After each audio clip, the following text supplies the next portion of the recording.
নিজের খেয়ে অন্যের বদনাম করা, নিজের স্বার্থে অন্যকে ব্যবহার করা, উপরে উঠতে চাইলে টেনে নিচে নামানো, এই মানুষগুলোই হচ্ছে আমরা বাঙালি। বুঝতে পারছেন? আমরা আর কিছু পারি আর না পারি, লোককে কীভাবে ঠিকঠাক মতো বাস দিতে হয় এটা আমরা খুব ভালো পারি। একদম এটার উপর আমাদের ডিগ্রি নেওয়া আছে।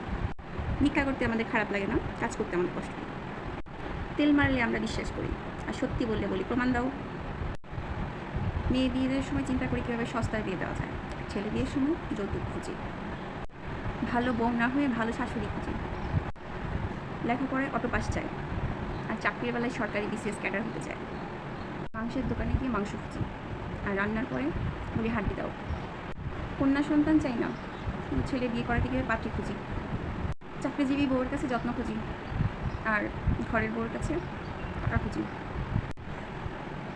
যুবক পোলাপান প্রেম করে ক্যাটরিনা দেখে ঐশ্বরিয়া দেখে, আর বিয়ে করতে চায় পর্দানশীল মেয়ে। নিজের বউয়ে আমাদের অ্যালার্জি, অন্যের বউ খুব ভালো, খুব সুন্দরী। দেশি খাত খামারি কাজ করতে আমাদের লজ্জা লাগে, কিন্তু বিদেশে গিয়ে বাসন মাজি, ঘর মুছি, ক্লিনারি কাজ করতে আমাদের খুব ভালো লাগে। সরকারি অফিসে ঘুষ খাওয়াটা হচ্ছে জাতীয় অধিকার।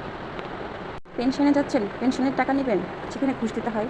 চাকরি বাজারে চাকরি করবেন, চাকরি যাচ্ছেন, ঘুষ দিতে হয়। ছেলে মেয়ে স্কুল কলেজে ভর্তি করাবেন, সেখানে ঘুষ দিতে হয়। মানে ঘুষ হচ্ছে বাঙালির জাতীয় অধিকার।